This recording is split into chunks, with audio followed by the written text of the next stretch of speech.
Thank you, Gahirlach, and you're welcome, Minister.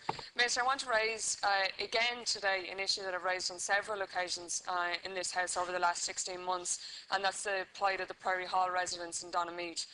Families who, as you know, were forced to move out of their homes overnight 2 years ago.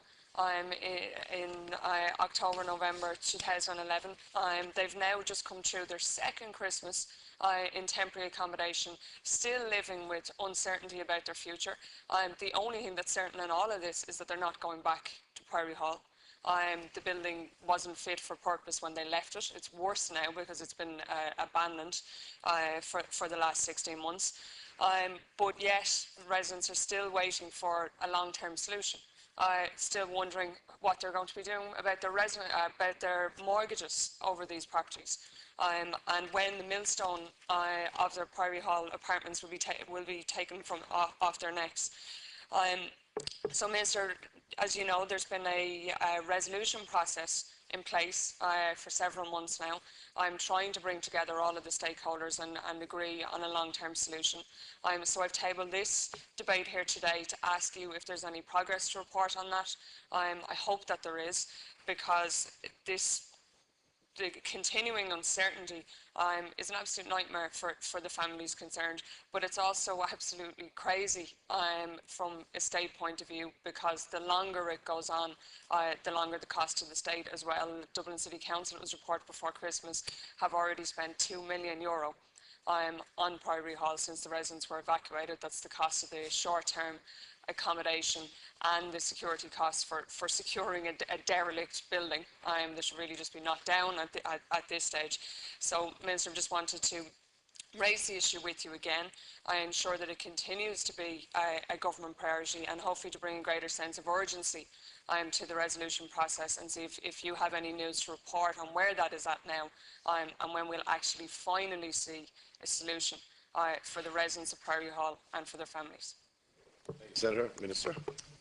Finally, I wish to thank Senator Power once more for raising this matter in the House and pursuing it. At the outset, I would like, on behalf of Minister Hogan, to again acknowledge the stressful situation being faced by the Priory Hall residents who have been out of their homes for almost 16 months now, as the Senator has stated. I share the wishes of all concerned who would like to see this matter resolved. A Supreme Court hearing on an appeal by Dublin City Council against an order to pay for accommodation, storage costs and ancillary costs of residents forced to vacate their apartments at Priory Hall had been scheduled to take place on Tuesday, the 24th of April 2012. However, on Friday, April the 20th, 2012, the Supreme Court agreed to adjourn these proceedings to allow for a conciliation process between the parties. The conciliation process has been chaired by retired Mr. Justice Finnegan, former Judge of the Supreme Court and President of the High Court, and provides an appropriate context for the parties concerned to work together towards identifying a way forward in relation to this complex problem. Neither Minister Hogan nor his department are a party to the legal proceedings and have no direct role or involvement in relation to the conciliation process. Out of respect for the process approved by the Supreme Court and for Justice Finnegan, the Minister has consistently declined to make any comment on the matter other than to urge all stakeholders to engage fully with it, and this remains his position. No one at this point can anticipate the outcome of the process, and it is important that all concerned now afford Mr. Justice Finnegan the opportunity to complete the task which he has been given. Dublin City Council has made commendable efforts to provide for the needs of residents to date, and continues to work proactively on behalf of the residents towards achieving the necessary and longed-for resolution of the issues at Priory Hall. Dublin City Council remains committed to taking every reasonable step within its power to achieve this objective, and the Department will continue to liaise closely with the Council in this regard. In particular, the Council, with the assistance of the Department in consultation with NAMA, has secured alternative temporary accommodation for many of the residents. The Council, with some assistance from this Department, continues to bear the cost of such accommodation and has confirmed that it will continue to do so while the conciliation process is underway.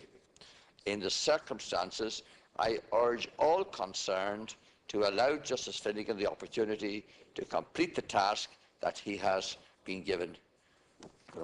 Minister, Senator Power, you have 1 minute supplementary if you wish. Okay, thank you.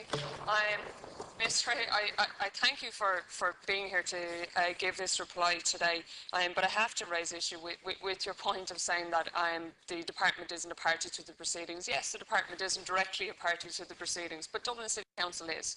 And the department is responsible to this House for the actions of the local authorities around the country, including Dublin City Council. And as I said, Dublin City Council has spent over €2 million of taxpayers' money to date on short-term accommodation and on security, on a building where really if they'd actually risen to their responsibilities from the start, that could have been avoided by actually engaging with the residents and accepting from the start that the council has played a part in bringing this whole disaster about in the first place, instead of fighting them through the courts. And instead of just doing everything possible to avoid being part of the solution to the problem. So I agree that the residents unanimously agreed to be part of the resolution process, and see it as a very positive thing, and I agree that Justice Finnegan has to be allowed to do his work. But I would take issue with saying that the department doesn't have responsibility. I think the department has a responsibility to put pressure on Dublin City Council as a direct party to those to the resolution process, for the council to actually be doing everything that it can to bring about a positive resolution here. Of course the banks are involved. Of course this whole debacle as well is down to the disgusting and unscrupulous practices of a particular developer in my area as well. But I just think that I would like to see a more hands-on approach from the government, because you are responsible for Dublin City Council, and I understand that as well. As of we passed legislation in this House at about 6:30 this morning for the liquidation of IBRC. I understand that now Priory Hall will actually be under NAMA as well. So again, with the government's relationship with NAMA, I just think that more pressure needs to be brought to bear on the state agencies involved to bring about a final solution as soon as possible and end this nightmare for the residents. Thank you. Minister. Well, just briefly to again thank the Senator and her proposal or her contribution, and particularly in response to the Minister's reply. I would just endeavour to bring, in the Minister's absence, we will bring it to his attention, and I will ask the Minister, if it's necessary, to get in touch with the Senator on these matters. Thank you, Minister. The House stands